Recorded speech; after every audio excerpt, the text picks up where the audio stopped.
তুই এক কাজ কর, তুই চাবিটা গীতকে দিয়ে যা। একদম।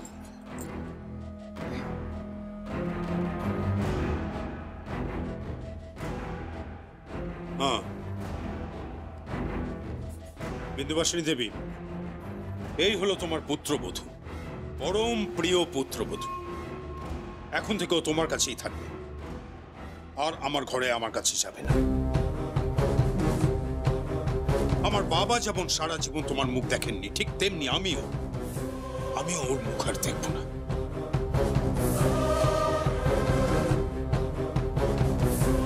বাবু,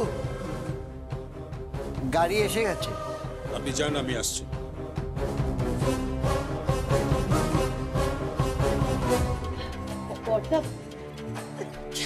কি করছো বড় বৌদি? যে বাড়িতে আছো সেই বাড়ির লোকের সঙ্গে শত্রুতা করছো। আচ্ছা ঠিক আছে ঠিক আছে, যা হয়েছে হয়েছে, যাও যাও যাও, গিয়ে বড়দার কাছে ক্ষমা টমা চাও, যাও যাও। ক্ষমা ক্ষমা উনি চাইবেন রাখিনি, একটু অপেক্ষা কর, উনি ক্ষমা চাইবেন। তুমি ভুল করছো বড় বৌদি। তাহলে তো বলতেই হয় যে এখনো তুমি আমার বড়দাকে চিনতে পারো। চেনো না আমার বড়দা? আচ্ছা আমাকে একটা কথা বলবে, ওই বড়দা তোমার ব্যক্তিগত জীবন নিয়ে কি বলছিল? না বড়দা কি বলছিল যে হ্যাঁ তোমার ব্যক্তিগত জীবনটা নাকি ট্রান্সপারেন্ট নয়। এই বেরিয়ে যা, বেরিয়ে যা ঘর থেকে, বেরিয়ে যা বলছি। বাবা আমাকে এভাবে বলছো কেন? আমি কি কিছু বলেছি নাকি? তোমার বড় ছেলে বলেছে বড় বৌদিকে। কে জানে বাবা, কে জানে কি সব গোপন কথাবার্তা আছে হয়তো। চলে আয় আর যা।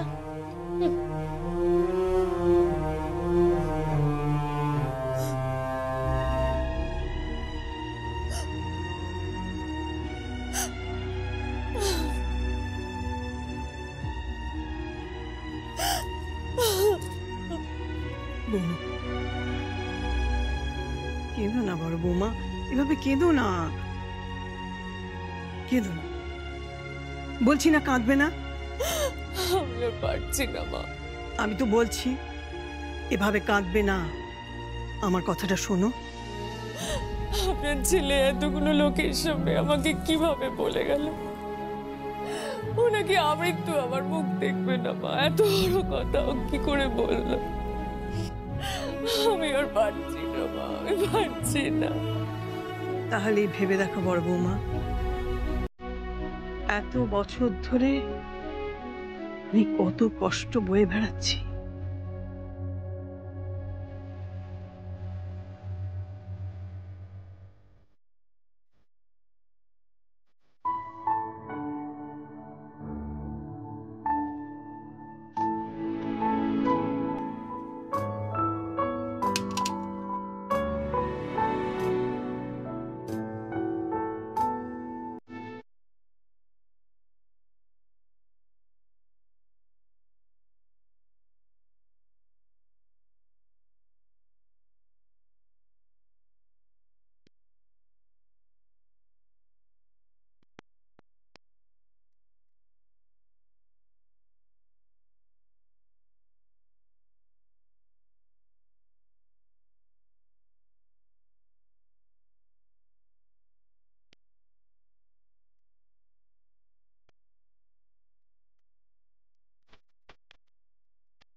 গোলাপ, তাকে তুমি যে নামেই ডাকো না, সে গোলাপ।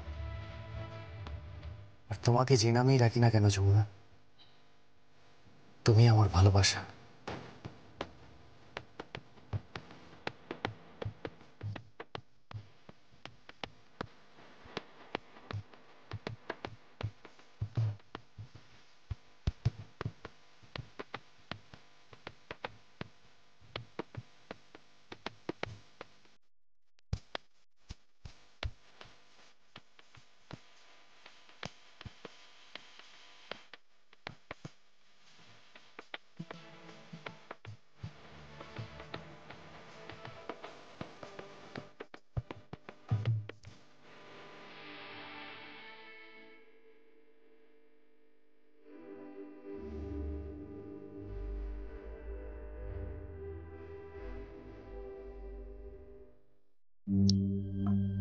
আই লাভ ইউ যমুনা, ভালোবাসি তোমাকে, খুব ভালোবাসি।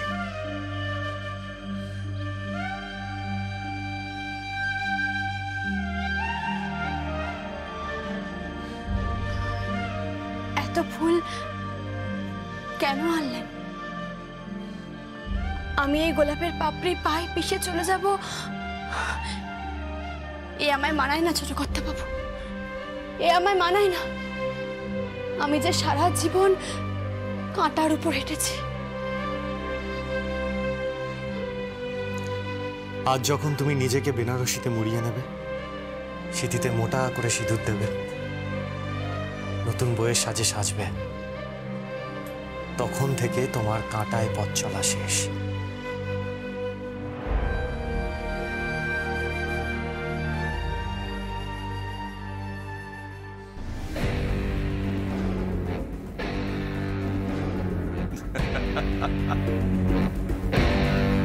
ভালোই ফাঁসিয়েছে ছোট কর্তা বাবু।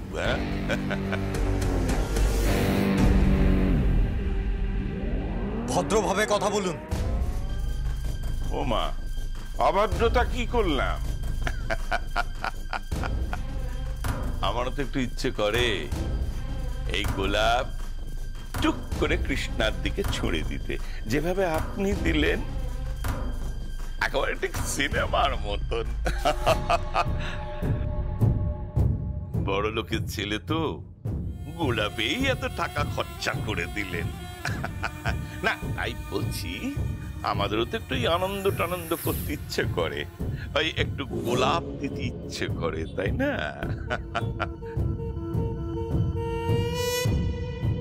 আপনার বয়স আমার বাবার থেকেও বেশি, এমন কিছু বলবেন না যাতে আপনার জিভ টেনে ছিঁড়ে ফেলে দিই। আপনারা ঘরে ঢুকলেন কি করে? এটা বারোয়ারি জায়গা নাকি? বারোয়ারি জায়গা তো বটেই। আপনি যদি এই ঘরে আসতে পারেন, তাহলে আমি আসতে পারি না কেন? আমার না হয় টাকা একটু কমই আছে, হ্যাঁ, যদি বেশি চায় আপত্তি নেই। দে না, কৃষ্ণাকে দে না যমুনা, দে। ভূষণ কাকা,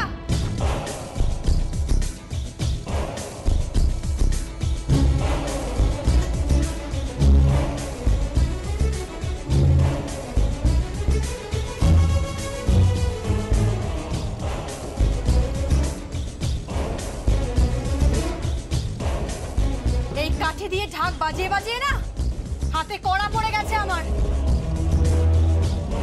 ঠিক যেভাবে ঢাকের বল তুলি, ধেক তাগুর তাকতি মাদিম, ধেক তাগুর তাগুর তাগুর, ধেক তাগুর তাকতি মাদিম, ধেক তাগুর তাগুর তাগুর, ধেক তাগুর তাকতি মাদিম, ধেক তাগুর তাগুর তাগুর, ধেক।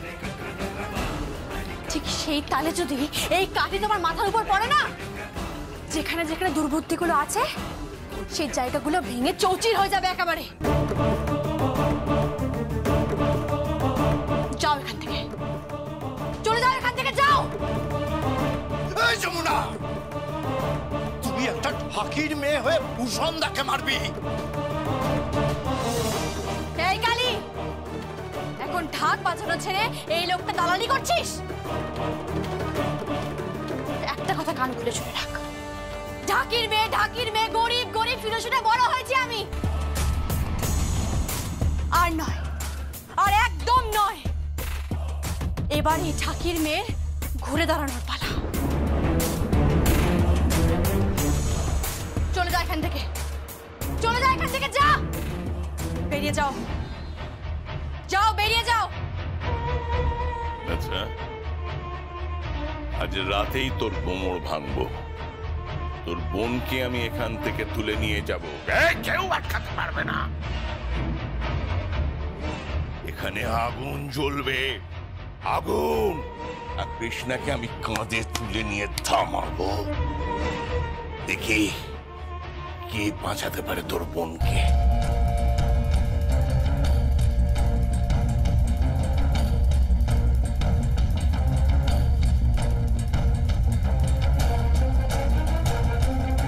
তুই একটা ঠাকির মেয়ে হয়ে ভূষণদাকে মারবি? গঙ্গা ঠাকির মেয়ে, গঙ্গা ঠাকির মেয়ে, যমুনা ঠাকি। আমার বিয়েতে তোর মতন ঢাকির ছেলে মেয়েদের আমি কাঙালি পুজো করাবো।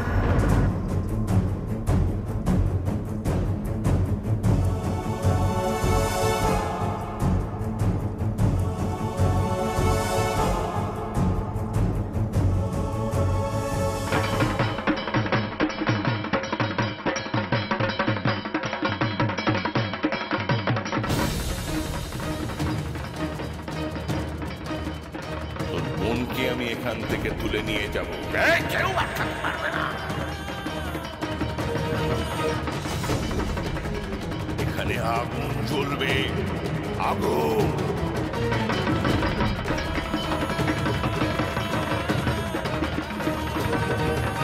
আর কৃষ্ণাকে আমি কাঁধে তুলে নিয়ে থামাবো। বোনকে আমি এখান থেকে তুলে নিয়ে যাব, এখানে আগুন জ্বলবে, আগুন। দিদি, ও দিদি, ও দিদি শুনছো? বলছি ভোগ রাখবে না? সময় তো আর বেশি নেই। প্রত্যেক বছর কত আয়োজন করো, এবছর তো কিছু শুরুই করলে না কেন? আমাকে সবকিছু করতে হবে এই দিব্যি তো এবার থেকেও আমাকে দেয়নি। এই পরিবারে অনেক মেয়ে বউ আছে, তারা যথেষ্ট কর্মঠ, আমার থেকে বয়সও ছোট, তারা করুক। আমি আর এবারে এত দায়িত্ব পালন করতে পারবো না। উফ মা, কেন করছো তুমি এরকম? প্রত্যেক বছর তো ভোগের রান্না তুমিই করো, এবার তুমি করবে না কেন বলছো? আর দেখো প্লিজ, এই ছোট ছোট ব্যাপারে বাড়ির মধ্যে সিন ক্রিয়েট করো না অযথা। তুমি তো বাড়ির বড় বউ, তোমাকে অ্যাটলিস্ট এগুলো মানায় না মা।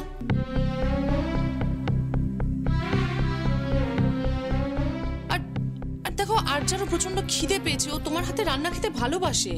প্লিজ এরকম করো না, তুমি রান্নাটা করো। ও মা, তাই নাকি? সেদিন আমার থেকে ঠাকুরের গয়না কেড়ে নিয়ে ঠাকুরকে পড়াতে গেল, আমাকে অত অপমান করলো, এত কিছু পারে ও, আর নিজের রান্নাটা করতে পারে না।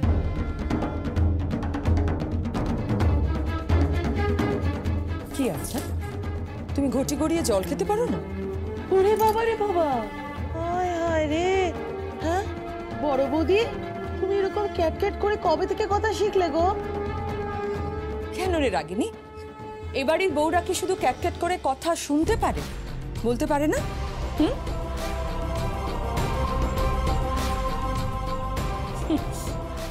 আর আজা, তুমি তো নিজেই আমাকে বলেছিলে তুমি চাও যে তোমার কথা মতো এবাড়ির সবকিছু হোক, সবাই চলুক। বেশ তো, যাও না ঠাকুরের ভোগটা রেঁধে ফেলো। দেখি রায়বাড়ি বউ হওয়ার কতটা উপযুক্ত তুমি। ওকে জিজ্ঞেস করো তো বৌমা, ও হাঁড়ি নামাতে পারবে কিনা। ওর আবার কোমর না ভেঙে যায়। Mind your language. আঙুল নামিয়ে কথা বলো। তুমি কার সঙ্গে কথা বলছো ভুলে গেছো? উনি রায় পরিবারের গুরুজন, বয়োজ্যেষ্ঠ। লজ্জা করছেন এভাবে কথা বলতে তোমার?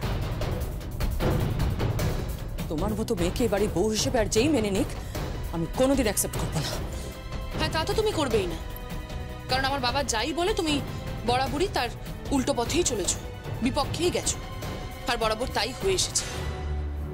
না রে, আমি তাই করিনি। আমি যদি ঠিক তাই করতাম, বিপক্ষেই যেতাম, তাহলে ঠিক হতো। অ্যাকচুয়ালি পুরুষ মানুষরা তাতেই শায়েস্তা হয়, জানিস তো। বাড়ির বউদের ঝি চাকরের মতো ব্যবহার করা, বাচ্চা প্রতিপালনের যন্ত্র মনে করা, রোবট মনে করা। আমরা সেটা নই। সেই বাচ্চা যখন বড় হয়ে মাকে অপমান করে বাইরের একটা মেয়ের সামনে, তখন বরবতী দাঁড়াও। লকার থেকে কিন্তু গয়নাগুলো আমি বের করে নিয়েছি, আর ওই গয়নাগুলো দিয়েই আমি আরজাকে সাজাবো। বাড়ির গয়না পরলেই বাড়ির বউ হয়ে যায় না রাখিনি। হ্যাঁ, তুই তো জানিস এ বাড়ির গয়নাগুলো বড্ড ভারী। ওজন বইতে পারবে তো?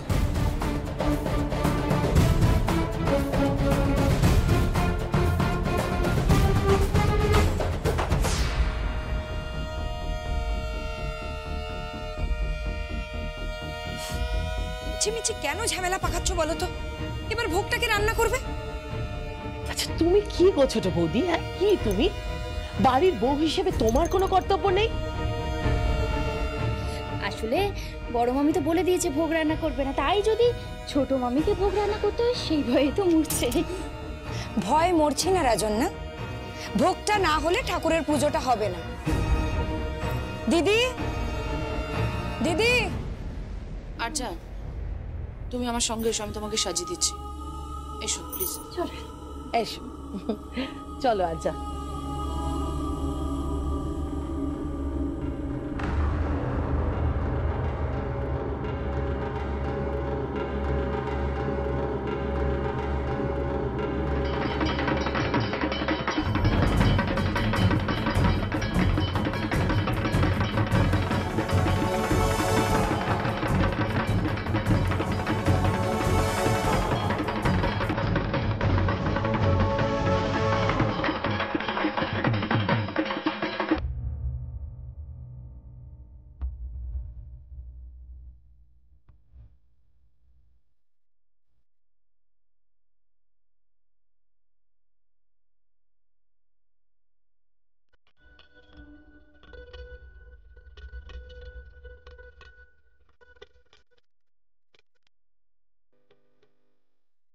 মন খারাপ করো না।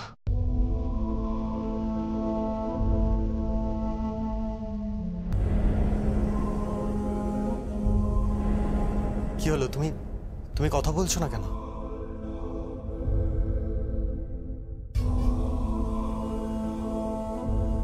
মন খারাপ করব না, অপমান হয়েছে, খুব খুব অপমান হয়। আমরা ঢাক বাজাই বলে কত হেয় করে লোকে, অথচ কত গুণী বাজিয়ে, শুধুমাত্র বাজনা বাজিয়ে কত নাম করেছে। কেউ বেহালা বাজান, কেউ তবলা বাজান, আবার কেউ ড্রামস, কেউ পিয়ানো, গিটার। হ্যাঁ, তাদের সবাইকে কত সম্মান করে। আচ্ছা আমরাও তো শিল্পী, কই কদর পাই না তো? ঢাক বাজাই বলে কোনো কদর নেই, আর তার উপর আবার আমি একজন নারী, তারও কোনো কদর নেই। তুমি কদর পাবে, নারীত্বের কদর পাবে, একজন শিল্পীর কদর পাবে। আমি তোমায় কদর দেব, আমি।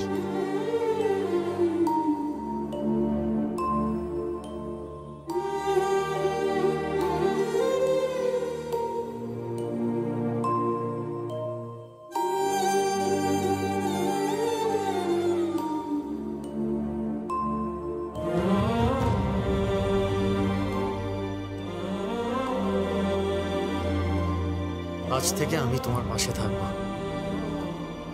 এই পৃথিবীর সব সম্মান শুধু একজন ঢাকির মেয়ে হিসেবে নয়, নারী হিসেবেও আমি তোমার সম্মান এনে দেবো। I promise.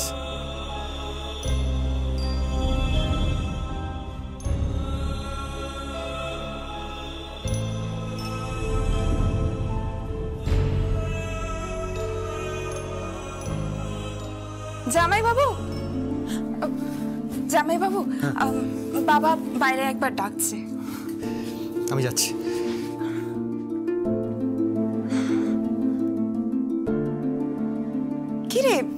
এত গোলাপ কেন?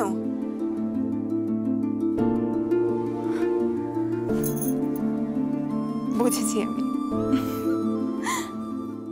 তোর ভাগ্যটা খুব ভালো, জানিস তো দিদি। এমন ভালো বর পেয়েছিস, এমন ভালোবাসার মানুষ পেয়েছিস, আর আমার ভাগ্যে দেখ একটা সুকুন জুটেছে। চুপ কর বোন, আমি তোর খুব ভালো বিয়ে দেবো, দেখিস, খুব ভালো বিয়ে দেবো। যাক গে সেসব কথা, তুই এখন সাজবি, যা যা। হ্যাঁ চল।